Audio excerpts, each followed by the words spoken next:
좌우 앞뒤에 계신 분들과 이렇게 인사하겠습니다. W. 이제 앞으로 태국 선교 오셔야 되는데 연습하셔야 되지 않습니까? 반대쪽에 인사하겠습니다. W.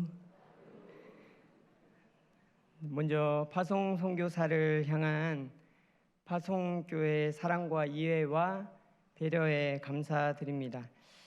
선교지에 있을 때는 안식년을 가지 못하는 선교사님들에게, 그리고 한국에서는 쉼없이 하나님 나라를 위해 수고하며 애쓰는 동역자 목사님들에게, 또 미국에서는 어려운 타지에서 공부하랴, 사역하랴, 일하랴, 허덕이며 유학하는 동료 목사님들에게 어디에 있든지 선교사로서 안식년을 가진다는 것이 정말 주변 분들에게 미안하고 죄송한 마음으로 살아왔습니다.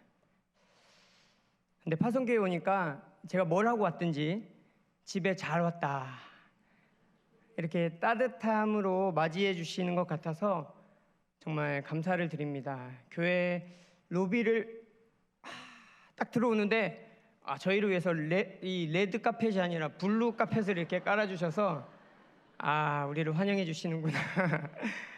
네, 따뜻함을 느낄 수 있었습니다. 한국에 들어오자마자 이렇게 교구 연합 예배 귀한 시간에 시간을 주신 것은 일일이 다 찾아뵙지 못하더라도 그간의 사역을 모든 교구교회 성도님들에게 보고하기 위한 자리라고 생각합니다. 비록 태국에서의 카렌 사역은 아니었지만 카렌의 다음 사역을 위한 안식년을 보내면서 어떻게 안식년을 보냈는지, 안식년이라고 해서 그냥저냥 이렇게 쉬다가 온 것은 아니고요. 제가 기도 편지에도 썼지만 숙제만 하다가 온 것 같은 그런 숙제에 파묻혀 있다가 왔는데요. 그 가운데서도 하나님 보게 하시고 느끼게 하신 것이 무엇인지 오늘 나누려고 합니다. 개인마다 느끼는 것이 다 다르겠지만 1년이라는 시간이 금세 지나간 것 같습니다. 저희가 태국에 살았을 때는 1년의 시간이 정말 안 갔거든요.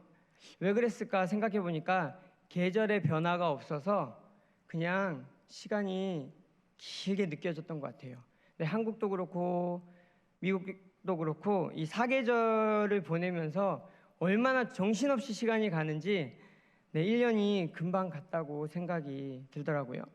처음으로 사계절을 몸으로 느낀 저희 아이들은요, 나뭇잎색이 초록색에서 주황으로 바뀌는 것을 경험을 했고, 나무에 잎이 없을 수도 있다는 것을 처음으로 본 거예요. 애들이 나무가 앙상하구나, 하얀 눈을 손으로 짚으면 사르르 녹네, 이런 것도 이제 경험할 수 있었습니다. 박선교사 핸드폰 사진첩에 보면 뭘 이런 사진을 찍어놨나 싶은 사진들이 많아요. 눈사람이라는 걸 처음 만들어서 찍기도 하고, 아이들이 이제 자기들이 처음 한 것들을 이렇게 찍어 놓은 건데, 귀한 안식년의 시간을 통해서 자녀들에게 처음 하는 새로운 경험이 생겨서 너무 감사한 시간이었고, 교과서나 동화책에서만 보았던 그 자연의 변화들을 눈앞에서 실제로 볼 수 있었던 것에 감사한 시간이었습니다.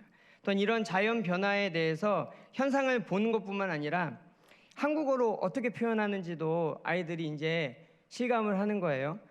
예를 들어서 아까 표현했듯이 눈이 사르르 녹다, 나뭇잎이 새빨갛게 물들었다, 경험하지 않았으니까 이게 아무리 동화책으로 읽어도 무슨 말인지 이해가 안 됐고 설명을 할 수 없었는데, 그런 한국어 표현들도 익힐 수 있는 좋은 시간이기도 했습니다.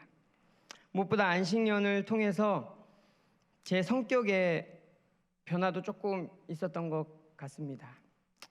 네, 한 두 분 정도는 동의를 못 하신다고 이렇게 쳐다보기도 하시는데요. 아무튼 성격 변화가 조금 있었던 것 같아요. 계획대로 되지 않으면 물론 아직도 스트레스를 좀 받기도 하지만 그래도 조금은, 아주 조금은 여유를 가질 수 있는 성격, 또는 계획하지 않은 일을 해도 전혀 마음의 부담이 안 갈 만큼의 여유도 조금 생긴 것 같고요. 아주 조금요. 모난 부분이 이렇게 다듬어진 것 같습니다. 모든 일에 조금 느리고 꼼꼼하지 않은 그 태국 분들 또 카렌 분들하고 일을 하면서 제가 좀 더 그분들 눈높이에 맞춰질 수 있는 성숙의 시간이었다. 저는 이렇게 표현하고 싶습니다.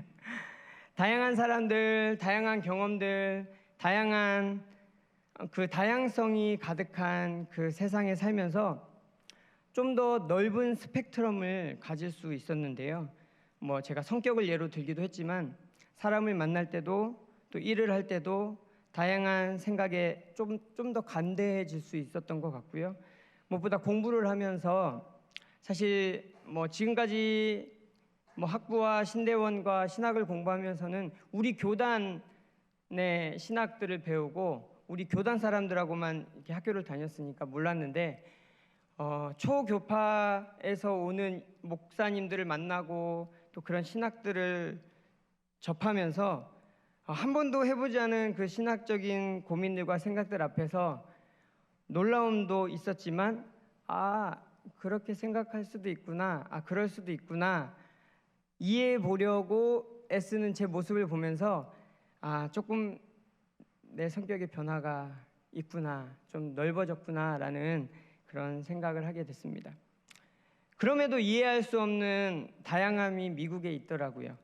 그나마 저희가 살았던 그 캔자스 시티라는 동네는 시골이기 때문에 조금 더 보수적이라서 다행이었습니다만은 1년 전에 저희가 그곳에 도착했을 때 마침 아이들이 가야 될 학교가 새로 지어졌어요. 건물이 새로 지어져서 학교 탐방을 갔는데 화장실을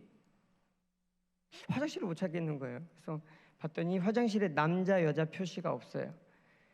남자애들도 같이 여자애들도 같이 들어가는 그런 화장실이 새로 생긴 건물에 있더라고요. 그걸 보면서 좀 깜짝 놀랐습니다. 또 학교 선생님이 아이들에게 자신의 성을 어떻게 인정해 주길 원하는지 물어보더라고요. 그걸 물어본다고? 이렇게 생각하면서 놀랐는데 그래도 시골이라 이 정도지 도시에 나가면요 이미 오래전부터 남자 화장실, 여자 화장실이 따로 없고 남녀가 같이 화장실에 들어가서 사용을 하고 공교육에서 선생님들이 아이들에게 너희들의 성은 너희들이 결정할 수 있는 거야.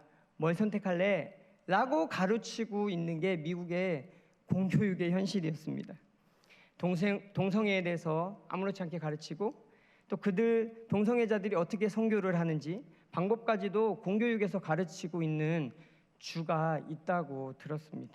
이런 다양성은 아무리 다양함을 좀 이해해 보려고 해도 이해할래야 이해하기 힘든 미국의 현실이었습니다.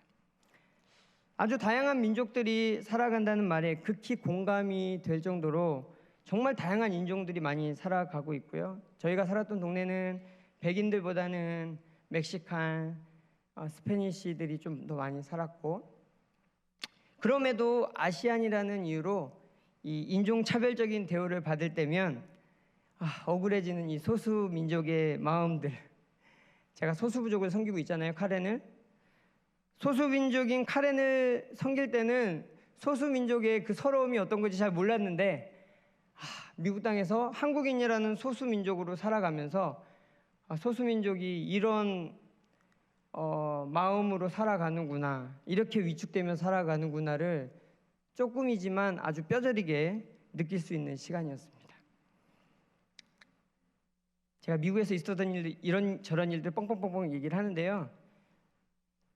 끝에 가서 깔때기로 모아져지니까 그냥 편안하게 들으시면 되겠습니다. 안식년 가운데 진행했던 공부는 어떤 분은 저를 만나자마자 박사님 되셨네. 1년 만에 박사가 어떻게 됩니까?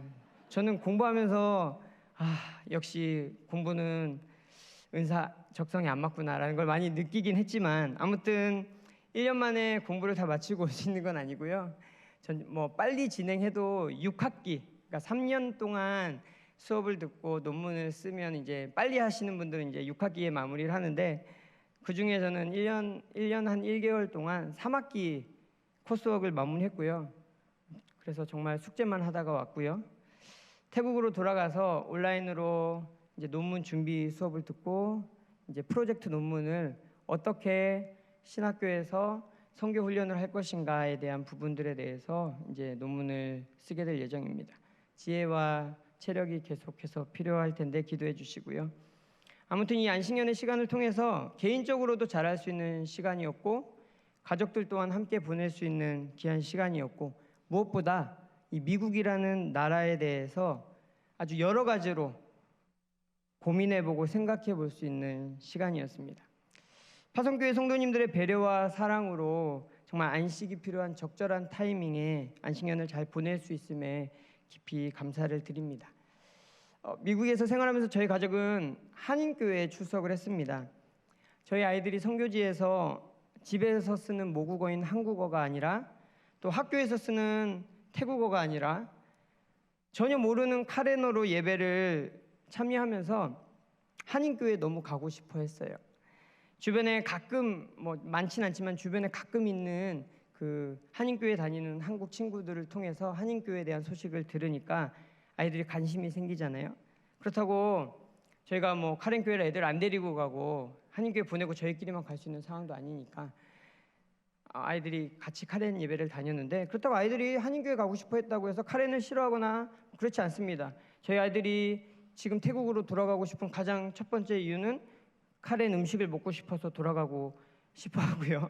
그만큼 카렌 사람들도 좋아하고 카렌 문화도 좋아하는데 예배는 한국 교회에서 즐거웠던 그 유치부의 추억이 저희 특히 우리 현이한테는 유치부 추억이 있거든요.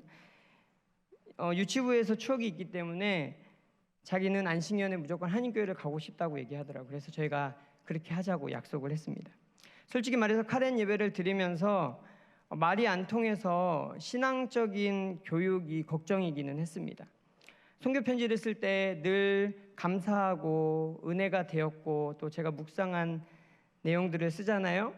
그래서 늘 평안함 가운데 아무 문제 없이 걱정 없이 지낸다고 생각하시는 분들이 많이 계시더라고요. 좋아 보이기만 하잖아요. 은혜로운 얘기만 하니까. 근데 사실 카렌 사역을 하면서 가장 힘든 게 뭐냐고 이렇게 한다면 자녀들의 신앙의 문제였습니다.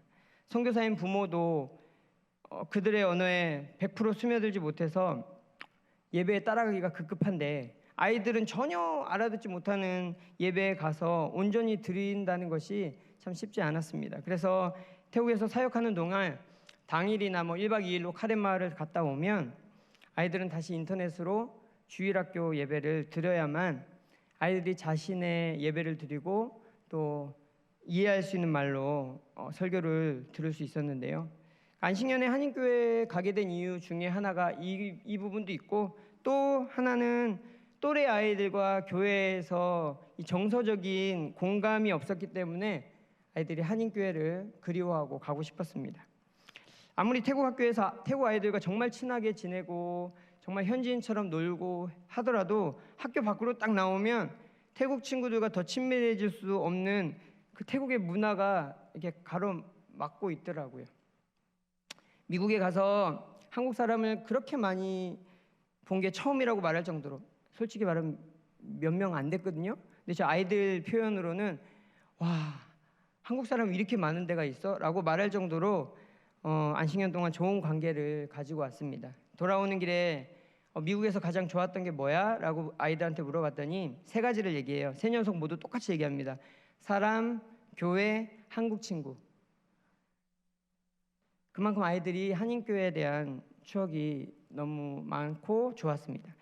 저희가 출석했던 교회는 아담하지만 행복한 교회였어요.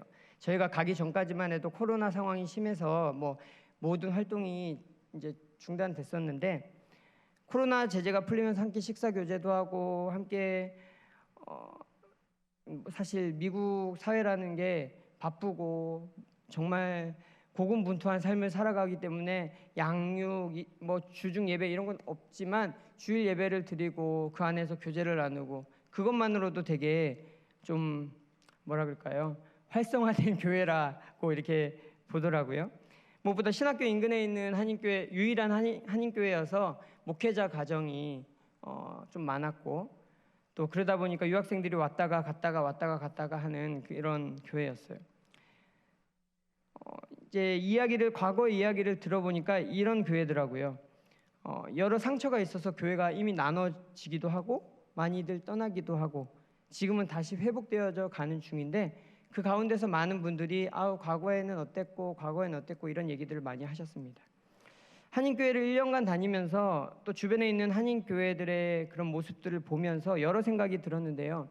분명 이민자들이 많을 때는 교회가 부흥하고 왕성했을 텐데 지금은 점점 이민자들이 줄어들고 있는 추세고 또 노령화가 되어가고 있었습니다. 특별히 제가 있던 곳은 시골이기 때문에 더 그렇기도 하지만요. 신기하게도 많은 한인교회들이 분열하고 또 그 안에서 분열하고 또 갈라지고 또 갈라져서 여기 다니던 성도가 어느 날 저 교회 가 있고 저 교회 성도가 어느 날 이 교회에 와 있는 아주 흔하게 일어나고 있는 현상 중에 하나였습니다. 물론 신앙을 따라서 교회를 가는 분들보다 교제나 또 사업적인 목적을 갖고 한인회에 참석하듯이 교회를 출석하는 분들이 많기 때문이다라는 이야기들을 제가 들었는데요. 아무튼 많은 교회들이 예전에 교회가 부흥하고 성장했던 그 시기를 추억하면서 옛날 이야기들을 많이 하더라고요. 만나는 한인분들마다 옛날에 성장하고 좋았고 행복했고 그런 추억들을 많이 이야기해 주셨습니다. 그리고 조금 규모가 있는 한인교회들의 또 다른 과제는 2세대들의 주 언어가 1세대들과 달라지면서 오는 현상이에요. 무슨 말이냐면 한인교회는 한국말로 예배드리기 위해서 모인 교회잖아요. 근데 자녀들은 학교에서 영어를 배워요. 그래서 이제 주일학교와 중고등부는 영어로 예배를 드리는 거예요. 그러다 보니 점점 자라나면서 이 인원이 이 한인 예배 드리는 인원보다 많아지고 재정이 많아지면서 교회가 분열되고 갈라지는 그런 모습들이 생기더라고요. 제가 다녔던 교회 이야기는 아닌데 아무튼 그런 많은 한인교회들이 대부분 갖고 있는 문제들 중에 하나가 이 영어 사역과 한국어 사역의 분열이었습니다. 선교지보다 더 다양한 문화의 벽이 있다는 것을 보게 됐어요. 성도들의 나이를 떠나서 언제 한국을 떠나왔냐에 따라서 갖고 있는 교회의 문화, 신앙관들이 너무나 다양했고요. 아까도 말씀드렸지만 한국말 쓰는 세대들, 영어 쓰는 세대들 아주 다양하고요. 어떤 분은 주재원이고 어떤 분은 영사관 직원이고 어떤 분은 단순 유학생이고 미군과 결혼한 여성분들도 계시고 해외 범죄자로서 해외 도피하러 오신 분도 계시고 아주 다양한 한인들로 인해서 한인교회가 문화를 적응해야만 목회할 수 있는 선교지라는 것을 알게 됐습니다. 저희가 LA를 거쳐서 나오는 가운데 머물렀던 선교관이 있는데요. 그 교회도 과거의 행사 사진들을 이렇게 계속 붙여놓고는 저 때는 어땠고 이때는 어땠고 이렇게 얘기를 해주더라고요. 옛날에는 이 말을 정말 많이 들었던 것 같습니다. 과거에 좋았던 순간들, 과거에 영광스러웠던 시기를 추억하며 기억하고 있더라는 거죠. 물론 그때 좋았던 기억을 떠올리면서 향수를 느끼고 더 힘을 낼 수 있다면 모르겠지만 그때를 떠올리면서 힘내기보다는 지금의 작고 연약함을 아쉬워하고 한탄하는 모습을 보았습니다. 그때의 영광이 지금보다 더 좋았던 거예요. 한인교회뿐만 아니라 미국 교회도 현재나 미래보다 과거가 분명히 좋았다는 것을 역사를 통해서 또 예배당 건물을 통해서 증명해주고 있었습니다. 미국 교회 과거가 어떻습니까? 많은 선교지에 미국 선교사가 발을 밟지 않은 곳이 없을 만큼 미국 선교사들이 아주 왕성하게 활동을 했습니다. 모든 교회들이 큼직큼직합니다. 물론 뭐 땅덩어리가 넓은 땅이라서 기본적으로 다 넓게 하는 경향도 있죠. 이번에 아이들이 병원에 다닌다고 삼지구를 여러 번 갔는데 아이들이 어색해한 것 중에 한 가지가 뭐냐면 한 건물에 많은 상점들이 이제 간판들이 주르르 있는 걸 보면서 아이들이 조금 어색해했습니다.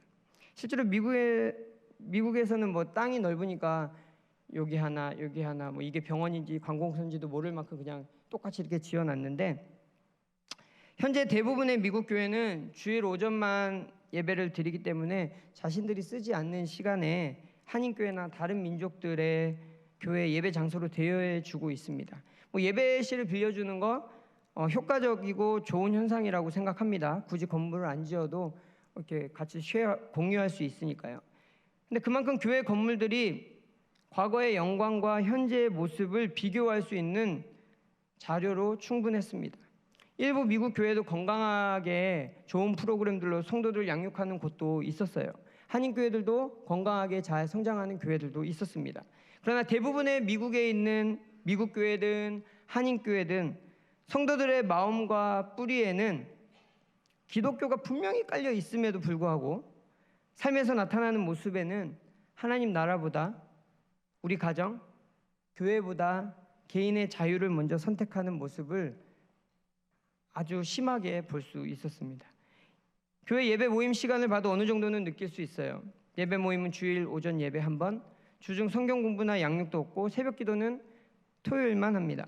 물론 워낙 바쁘게 살아가는 치열함도 느껴지지만 교회가 삶의 중심에 자리 잡기에는 쉽지 않은 환경과 상황이라는 것을 이렇게 생각해 볼 수 있었습니다. 물론 반대로 보면 그렇게 바쁘게 살아가면서도 토요일이라도 새벽에 예배를 드리길 원하는 그 간절함, 그렇게 볼 수도 있을 것 같아요. 근데 스포츠 관람과 운동, 취미 생활에는 어떤 수고와 대가를 감당하고도 열심인 그들의 삶을 보면 글쎄요, 사람마다 보는 입장마다 또 다를 수도 있겠지만 교회가 삶의 중심으로 들어오지 못하고 있는 이유를 저는 살짝 엿볼 수 있었습니다. 미국의 수많은 개신교 교단들이 동성애를 찬성하고 있고요. 주일의 예배보다 여유로운 여가 활동을 선택하는 이들이 아주 많이 있다는 것을 볼 수 있었습니다. 제 종교는 기독교입니다 라고 말을 하면서 그렇게 살아가고 있었습니다.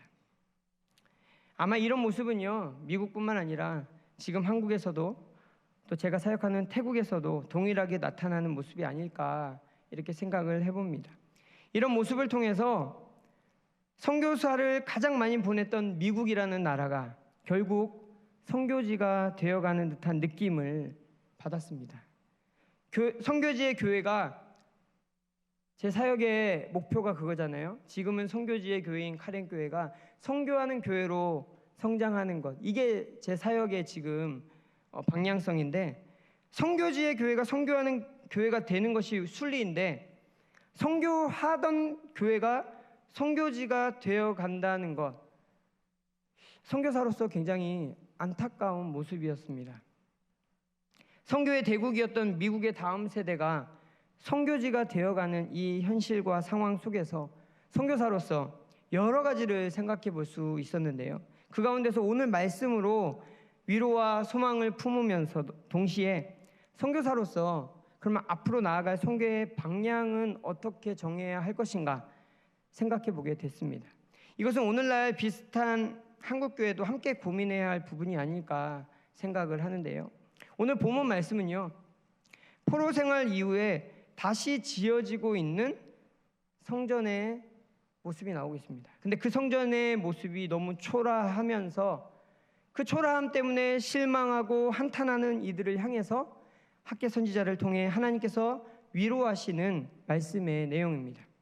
과거에 제사를 지내는 성전으로서 하나님과 만나는 장소로서의 거룩한 곳, 어찌 보면 유다 백성들이 그 힘든 포로 생활을 이겨낼 수 있는 중심, 원동력이었던 그 성전의 영광, 그러나 새롭게 다시 지어진 성전에는 원래 것보다는 조금 약식으로 간단하게 그들의 율법 규정에 비해서 또 그들의 경험과 생각에 비해서 보잘것없는 모습으로 지어지고 있는 거예요.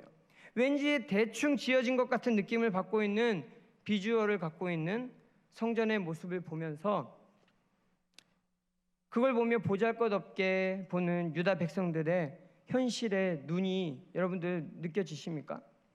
예전에는 이만큼 좋았고 정말 영광스러웠던 것이었는데 지금은 초라해 보이고 굳이 저럴 거면 굳이 해야 되나?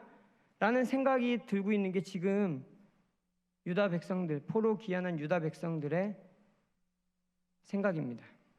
3절 말씀이죠. 너희 가운데에 남아있는 자 중에서 이 성전의 이전 영광을 본 자가 누구냐? 이제 이것이 너희에게 어떻게 보이느냐? 이것이 너희 눈에 보잘것없지 아니하냐?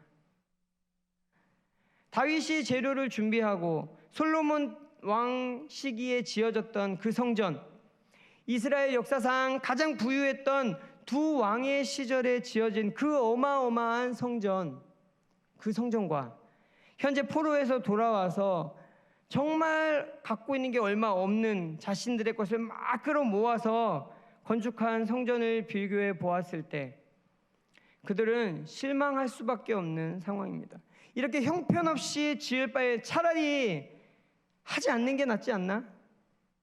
라고 포기하고 싶은 유혹도 있었을 겁니다.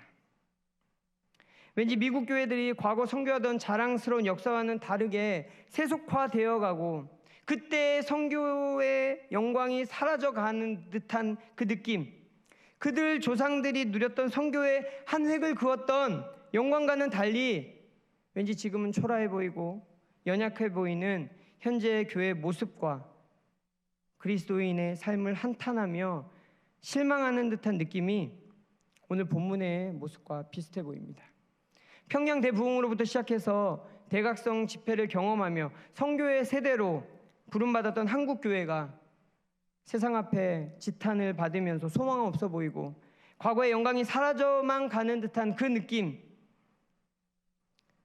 오늘 본문에 새로 지어진 성전을 보면서 보잘것없게 보는 유다 백성들의 눈과 다를 바 없어 보입니다.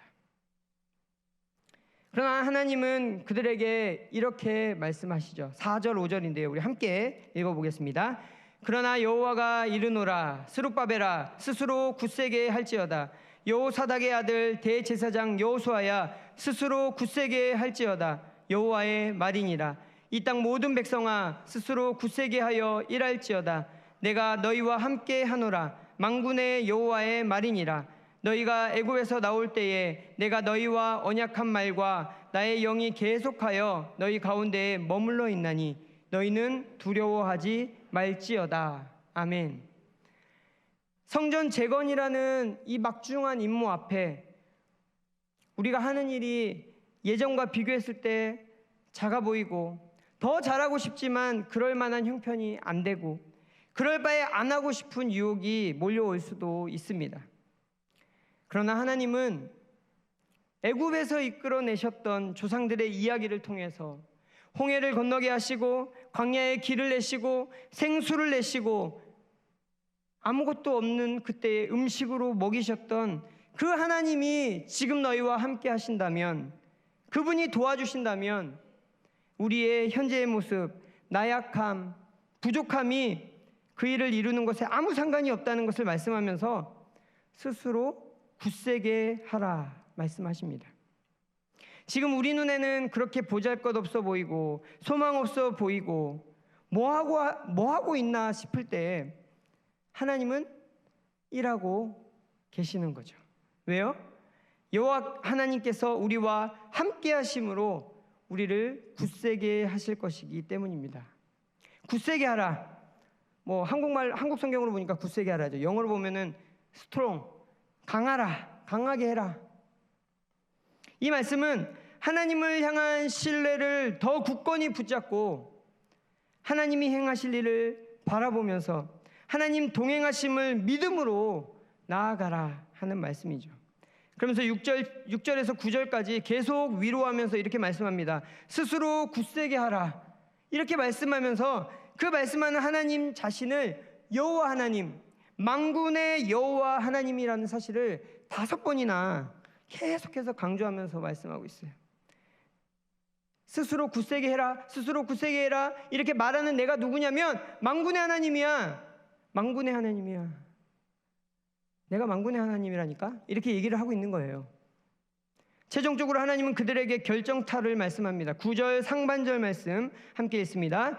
이 성전의 나중 영광이 이전 영광보다 크리라. 아멘. 나중 영광이 이전 영광보다 크리라. 그 상황 속에서도 하나님은 그 가운데 역사하고 계시고 일하고 계심을 믿으시기를 바랍니다. 제가 미국에서 어떻게 지냈는지 살짝이 뭐 이것저것 이렇게 흩어 뿌리듯이 이렇게 살짝이 보고하면서 그곳의 여러 상황들을 말씀드린 건요. 그 모습들, 그 상황들을 비난하거나 손가락질 하려는 것이 아니었습니다. 그 절망스러운 현실 앞에 함께 아파하고 소망을 갖고 함께 기도하고 교훈을 삼기 위한 것이죠. 또한 동일한 한국교회의 상황을 보면서 한국교회를 비판하기 위함이 아니라 한국교회 성도의 한 사람으로서 나 자신이 먼저 회개해야 할 일이라는 것, 그리고 현실의 어떠함을 보는 것이 아니라 나중 영광을 바라보면서 기도하며 나아가야 한다는 것을 말씀드리고자 함입니다. 여러분, 그렇지 않습니까? 기독교가 손가락질을 받고 막 욕을 얻어먹을 때 아유, 교회가 뭐 했어 도대체? 이렇게 생각할 게 아니라 하나님, 성도로서 내가 잘 살지 못했고 내가 하나님 앞에 온전히 서 있지 못했습니다. 이게 성도의 모습이고 오늘 말씀이 우리에게 요구하고 있는 것이죠. 9절에 나중 영광이 이전 영광보다 크리라. 학개 선지자의 이 말씀은 마지막 때에 여호와 하나님이 이 땅을 진동시켜서 오실 그때에 영광스럽게 높여질 성전, 즉 저 천국의 하나님 나라가 영광스럽게 완성될 것을 예견하는 말씀입니다. 결국 나중 영광이 이전 영광보다 클 것이다. 이 원리가 학개의 선지자 시대, 그 포로에 돌아와서 그 초라한 성전을 보면서 실망하고 한탄하는 그 백성들에게만 주어진 말씀이 아니라는 거예요. 그 위로의 메시지가 아니라는 겁니다. 바로 이 땅에 살아가면서 하나님 나라를 꿈꾸고 하나님의 나라를 이루어 가기를 원하는 성도들의 삶 속에 그대로 펼쳐져야 될 하나님 나라의 원리라는 사실이죠. 하나님 나라의 원리를 이행하시기 위해 하나님은 우리를 통해 일하길 원하시고 우리가 스스로 굳세게 하여 믿음을 갖고 여호와 하나님의 일을 함께 행하기를 원하신다는 사실입니다. 오늘 본문을 묵상하면서 그래, 이게 선교구나 라는 것을 깨닫게 됐습니다. 제가 선교지 한 텀을 마치면서는 그래, 선교는 선교사가 주도하는 사역이 아니라 현지인이 주인공이 되어서 현지인이 자립하고 현지인이 선교하는 데까지 이르는 게 선교구나 라고 정의를 내렸습니다. 근데 안식년을 보내면서 선교지가 선교하는 데까지 가는 게 선교가 아니라 그 선교하는 교회가 선교가 끝났을 때 다시 원래의 자리로 왔을 때에도 더 큰 영광의 모습을 갖는 것, 그게 진정한 선교의 완성이다라는 생각을 하게 됐습니다. 선교의 대국인 미국 교회의 선교 사역으로 선교지에서 나타났던 그 이전 영광이 역사 안에서 명성으로 남아있는 것이 아니라 현재 미국 교회 가운데 미국이라는 나라 안에 미국 성도들의 삶 속에 더 큰 영광스러운 부흥으로 나타나는 것을 기대하면서 소망할 수 있게 되었습니다. 물론 지금 현실은 아주 안 좋고 세속화되어 있고 정말 참혹하지만 우리는 그 참혹함을 보면서 손가락질하는 것이 아니라 결국 하나님이 약속하신 이 하나님 나라의 원리, 나중 영광이 이전 영광보다 크리라는 그 말씀을 믿고 기도해야 되는 거죠. 그것이 하나님 나라의 원리이기 때문에 우리는 바라볼 수 있고 소망할 수 있는 것이고, 그 일을 위해 하나님의 사람들을 스스로 굳세게 하셔서 하나님 나라를 위해 그들과 함께 일하시고 계시는 것입니다. 마찬가지로 전 세계에 흩어져서 선교에 매진하던 한국교회가 결국 다음 세대를 향한 선교지가 되는 것을 우리는 바라만 보고 있을 수 없습니다. 그 전에 우리가 스스로 굳세게 하여서 하나님 나라를 위해 일해야 하지 않겠습니까? 이 일은 한국교회 성도로 세워주신 우리 각자에게 주신 귀한 사명입니다. 우리가 스스로 하나님 앞에 굳세워져야 할 때입니다. 얼마 전 미국 에즈베리 대학교라는 곳에서 부흥운동이 일어났습니다. 2023년에 부흥운동이라니. 혹시 그 에즈베리 대학교 부흥운동에 대한 뉴스나 유튜브를 보신 분들도 계실 겁니다. 저도 그 부흥운동이 일어났던 그 켄터키라는 주를 지나갈 일이 있었어요. 그래서 정말 가보고 싶었지만 이미 그 부흥운동이 해산된 이후였고 이미 거기를 지나면서 이틀을 꼬박 운전했기 때문에 그냥 가지 못했는데요. 정말 작고 알려지지 않은 대학교 안에서 성령의 역사가 일어났습니다. 일상 가운데 드려지던 채플 가운데 소수의 학생들 마음속에 회개의 마음을 주셨고, 채플 이후에 소수가 기도하던 중에 채플을 마치고 돌아갔던 수많은 사람들이 다시 돌아와서 그 가운데 성령의 임재를 경험하게 됩니다. 그 회개가 누가 주도하진 않았지만, 누가 인도하지도 않았지만 그 예배가 2주 동안 멈춰지지 않고 학교 채플실에서 이어지면서 미국 교회와 주변의 또 다른 크리스천 대학 캠퍼스들까지 이런 부흥의 역사를 함께 경험을 했습니다. 말씀의 기준이 무너져 내릴 것만 같은 그 미국 땅에서도 스스로 굳세게 하나님 앞에 서 있던 소수의 예배자를 통해서 성령께서 역사하심을 경험했다라는 거예요. 이것은 분명 이전 영광보다 크게 나타난 나중 영광이겠죠. 사회적인 환경이 말씀과 동떨어진 곳으로 향한다 할지라도 믿음의 사람들을 통해서 이래 가시는 하나님의 손길을 보면서 나중 영광을 소망하고 기대하게 됩니다. 모든 나라가 진동하는 가운데 이러한 역사가 우리 조국 대한민국 교회 가운데도 분명 일어나게 될 것입니다. 아니, 지금 어딘가에서는 이런 굳세게 서 있는 소수의 성도들을 통해서 성령의 역사가 일어나고 있을 수도 있는 거죠. 그리고 그곳이 바로 지금 이곳이 될 수도 있습니다. 우리 귀한 성도님들이 하나님 함께 하시는 믿음으로 굳세게 서 있을 때 우리 대구부안교회 안에 성령의 역사가 매일매일 끊이지 않기를 축복합니다. 세상의 기준과 다를지라도 변함없으신 진리이신 말씀 앞에 온전히 서 있는 저와 여러분 되기를 소망합니다. 교회가 세상의 가치관과 타협하고 세상 속에 맥을 못 추리면서 예전 영광만 바라보며 한탄하고 있을 때 우리 부강의 성도들이 굳세워져서 하나님 나라를 이루어가는 주의 백성들 되기를 소망합니다. 그때 우리는 이전 영광보다 더 큰 나중 영광을 경험하게 될 것이고, 9절에서 말씀하시는 것처럼 우리의 삶 가운데 평강을 주실 여호와 하나님을 경험하게 될 줄 믿습니다. 말씀을 따르는 것에 여러분 어떤 어려움이 있으십니까? 평강으로 그 길을 걸어가게 하실 거라고 약속하셨습니다. 말씀을 따르는 것에 어떤 손해가 있습니까? 8절 말씀을 의지해 봅니다. 함께 읽어볼까요? 8절입니다. 은도 내 것이요 금도 내 것이니라. 말씀을 따르는데 손해가 있으십니까? 금도 하나님의 것이고 은도 하나님의 것입니다. 갑자기 왜 은과 금 이야기가 나왔을까?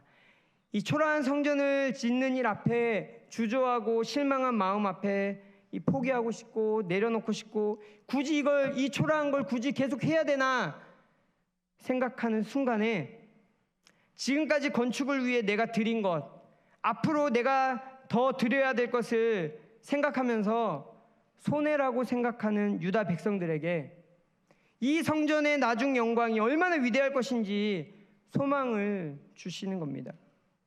그 은과 금도 하나님이 채우시고 평강으로 함께 하실 거라는 약속과 함께 말이죠. 여러분, 교회 사역 가운데 예전의 일들과 비교하면서 굳이 해야 되나 생각되는 것들이 있으신가요?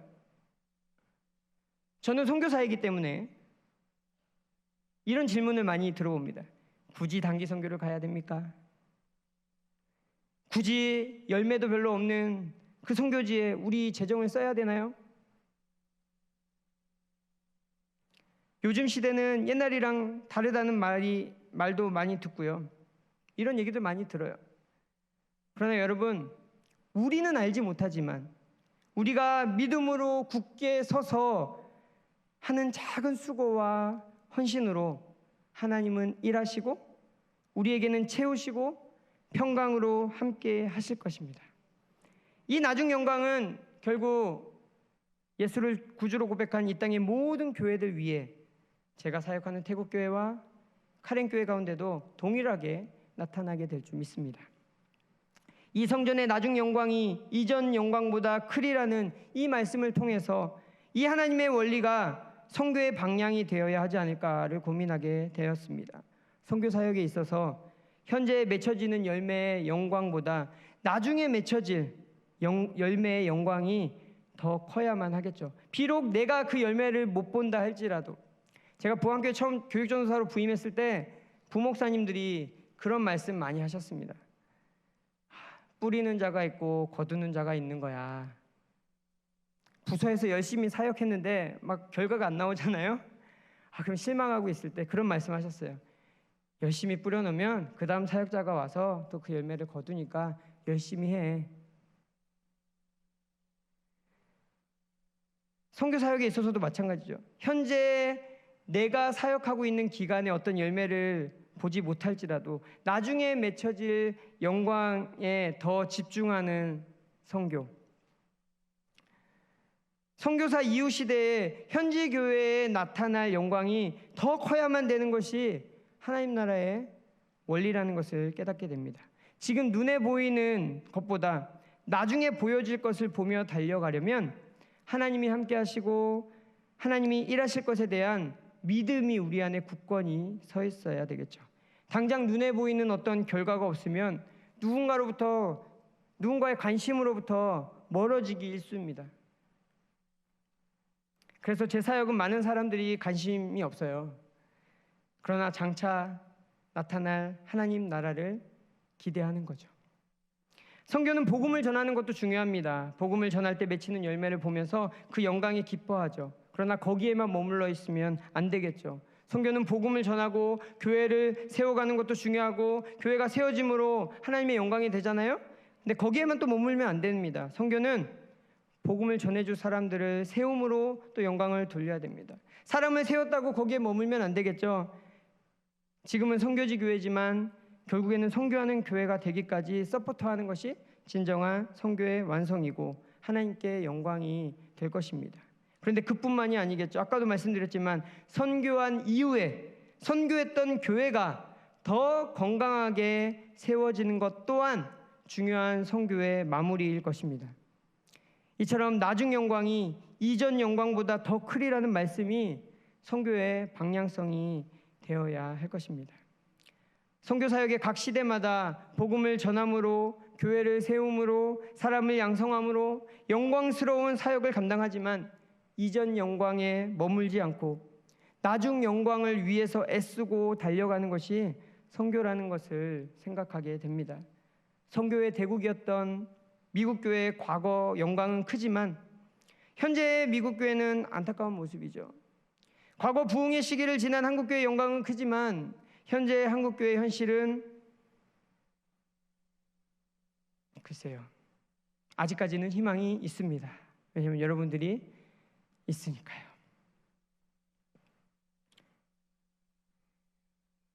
나중 영광이 이전 영광보다 더 클 것이라는 하나님의 약속의 말씀을 붙들고 있다면 우리는 소망을 가지고 더 열심으로 하나님의 나라와 교회를 세워가야 할 책임이 있다는 것을 발견하게 됩니다. 우리로 인해서 나중 영광을 이루어내길 원하시는 것이기 때문이죠. 저는 카렌 교회 가운데 나중 영광을 위해 그들의 교회와 목회자를 세워가도록 돕고 선교하는 민족으로 세워가야 할 방향성이 더 선명해지는 그런 안식년의 시간을 보냈습니다. 솔직히 처음 안식년을 준비할 때 제가 속한 KJM이라는 태국 선교팀에 속한 대부분의 선교사님들이 미국으로 안식년을 다녀오셨고 저희 또한 미국으로 다녀오기를 이렇게 추천해 주셨습니다. 그때 어떤 생각이 들었냐면 굳이 미국까지 가야 하는가라는 생각도 솔직히 있었습니다. 특히 코로나 이후에 환율도 올라가고 물가도 엄청 올라가고 그러나 그곳에 가서 고생은 했지만 미국이라는 나라를 보면서 과거 선교의 대국이었던 그 미국의 현재 현실을 볼 수 있었습니다. 선교하는 민족은 선교할 때의 영광도 중요하지만 나중 영광을 위해서 더 올바르게 서 있어야 되는구나. 물론 오르락 내리락 해도 결국 하나님이 함께 하시기 때문에 다시 일으키실 거라는 믿음과 소망이 있지만 선교의 대국으로서 선교할 때도 하나님께 영광이 되고 선교 이후에 그들의 교회에서도 영광이 되도록 온전히 서 있어야 되겠구나 라는 생각을 하게 되었습니다. 이 원리를 미래의 선교의 일꾼인 카렌 목회자 후보생들에게도 잊지 말고 가르쳐야 될 하나님 나라의 원리다라는 확신을 갖게 되었습니다. 여러분, 모든 일에 그렇지 않습니까? 일을 시작할 때보다 마무리할 때가 더 중요하잖아요. 선교는 당장의 결과보다 앞으로 나타날 결과까지도 생각해야 한다는 점을 다시금 깨닫게 됩니다. 한국교회도 이 선교의 원리를 기억하고 건강한 선교를 해나가기를 소망합니다. 선교하는 우리 한국교회 지금 영광보다 장차 나타날 선교지 교회의 영광을 위해 애쓰고 달려가도록 말이죠. 여러분, 하나님 말씀하십니다. 지금 내가 하는 것이 아무 영향을 못 미칠 것 같더라도 그 작은 행동, 그 작은 움직임을 시작으로 나중 영광을 이루어 내실 거라고. 물론 그러실 분 안 계시는 것 알지만 여러분이 선교지를 밟을 때 죄송합니다. 혹시라도 가벼운 마음으로 그냥 교회 일에 참여하기 위해서 시작하는 분이 있다 할지라도 하나님은 어떻게 시작했더라도 그 마음에 열방을 품게 하시고 그 발걸음 하나하나를 통해서 나중 영광의 초석으로 사용하실 겁니다. 여러분, 경기가 많이 안 좋아요. 그죠? 조금씩 회복되어 가고 있지만 그럼에도 아직은 안 좋습니다. 완전히 회복되진 않아서 올해는 그냥 이렇게 생각할 수 있습니다. 그러나 하나님은 우리 마음속에 작은 헌신, 작은 수고, 작은 열정을 시작으로 나중 영광의 초석을 이루어 가신다는 사실을 믿으시길 바랍니다. 여러분은 이곳에서 우리가 할 수 있는 최선의 선교로 애쓰시고 저는 카렌에서 그 일을 위해서 힘써 달려가겠습니다. 그러기 위해서 우리가 스스로 굳세게 설 수 있도록 말씀 앞에서 온전히 서 있기를 원합니다. 우리 자신뿐만 아니라 나중 영광을 보게 될 다음 세대를 말씀 앞에서 함께 세워갈 수 있는 우리 부강교회가 되기를 소망합니다. 이 일은 우리 교회만의 일이 아니겠죠. 우리 교회만 잘한다고 되는 게 아니겠죠. 우리가 잘해서 이 지역교회와 한국교회를 함께 동참시키는 영향력을 갖는 우리 부강교회가 되기를 주의 이름으로 축원합니다. 우리 이 시간 말씀을 생각하면서 함께 찬양했으면 좋겠는데요. 말씀 앞에서라는 찬양인데요.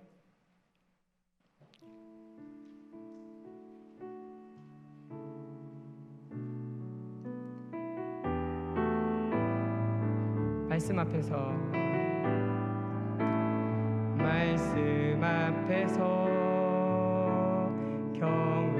경외함으로 주께 홀로 섭니다. 주께 홀로 섭니다. 생명의 말씀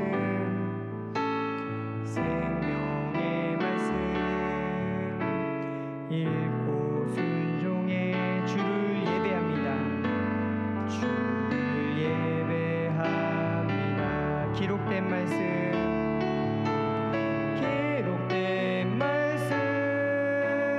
힘이 있어서 진리로 우리 거룩해 하며 거룩한 말씀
주께 홀로 섭니다.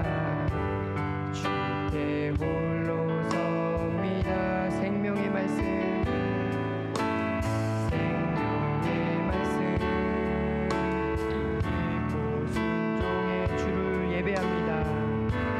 주를 예배함. 기록된 말씀,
이 시간 말씀을 생각하면서 기도했으면 좋겠습니다.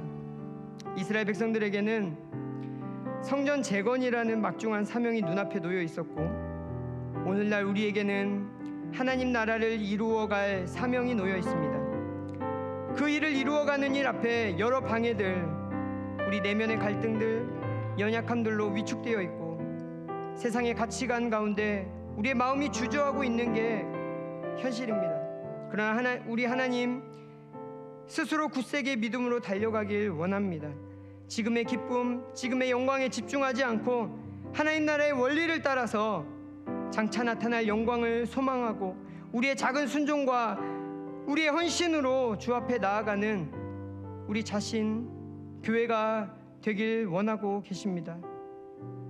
특별히 이 여름철에 단기 선교를 준비하는 모든 준비와 각 팀 가운데 순적하게 하시고, 어려운 일 왜 없겠습니까?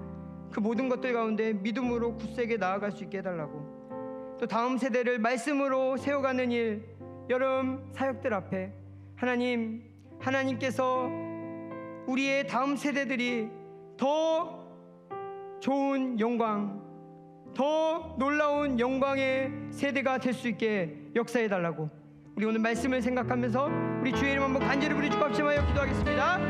주여! 오 사랑의 하나님 감사합니다. 하나님, 선교의 대국이었던 미국 땅을 바라보면서 하나님 선교의 방향성을 고민하게 하시고 생각하게 하시고 장차 영광을 위해 소망을 따라 살아가게 하시니 감사합니다. 하나님, 이 마음에 깨닫게 하시고 또 하나님 말씀을 나누면서 아버지, 우리 각자가 말씀 앞에서 아버지 우리가 발견한 우리 사명들, 우리가 깨닫게 된 우리의 그 방향성들, 하나님 우리가 붙들고 소망 가운데 살아갈 수 있는 우리 국가교회에 오신 될 수 있도록 하나님 인도하여 주시기를 소망합니다. 하나님, 우리가 지금의 기쁨, 지금의 영광에 우리가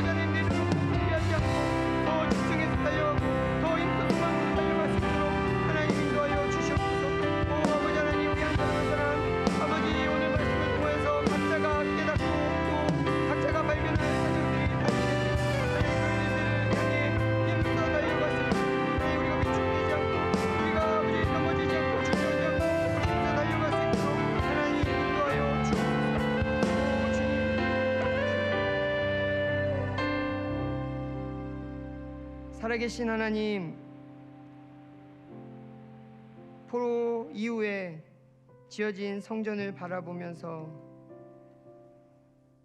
절망하고 실망했던 그 이스라엘 백성들의 모습을 오늘 말씀을 통해 봅니다.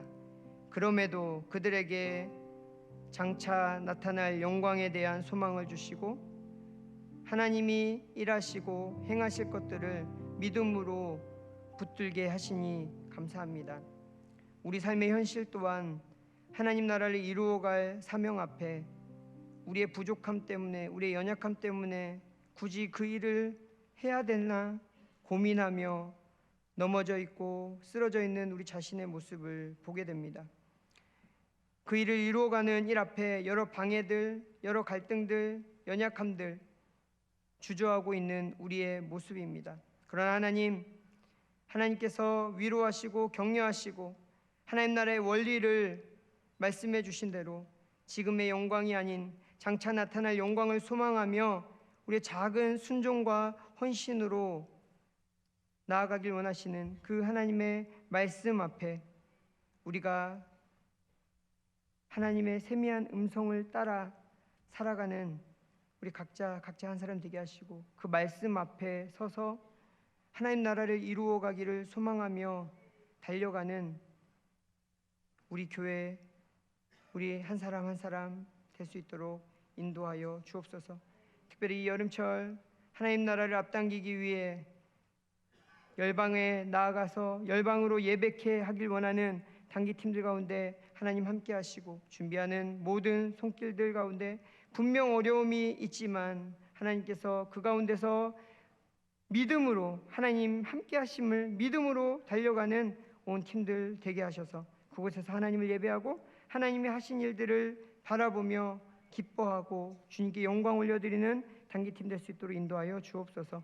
하나님 또한 다음 세대를 하나님 그들이 소망을 갖고 살아갈 수 있도록 말씀으로 잘 양육하고 훈련시키는 여름 행사들이 준비되고 있습니다. 하나님 준비하는 교육자들에게도 능력을 주시고 하나님이 역사하시고 하나님이 함께 하실 거라는 믿음으로 온 성도가 함께 기도할 때에 다음 세대가 더 장차 나타날 영광으로 기뻐하고 더 믿음으로 세워져 갈 수 있도록 주님께서 은혜를 더하여 주옵소서. 부족한 종 하나님 귀한 교회의 사랑과 또 배려로 귀한 안식의 시간을 가질 수 있음에 감사합니다. 하나님 다시 선교지로 귀임해서 카렌 민족과 함께 하나님 나라를 이루어 갈 때에 하나님 그들이 건강한 선교를 꿈꾸고 그들이 건강한 선교의 원리를 붙들고 나아갈 수 있도록 잘 양육하고 훈련하는 종이 될 수 있도록 주님께서 붙잡아 주옵소서. 하나님께서 우리 부안교회를 사랑하고 특별히 선교의 일꾼으로 불러주신 줄 믿습니다. 부안교회를 축복하셔서 하나님의 마음을 흡족해 하는 귀한 교회 될 수 있도록 인도하여 주옵소서. 함께 하실 주님을 기대하며 감사하며 예수님의 이름으로 기도합니다. 아멘. 주 예수 그리스도의 은혜와 하나님의 사랑과 성령의 교통하심이 너희 무리와 함께 있을지어다. 아멘.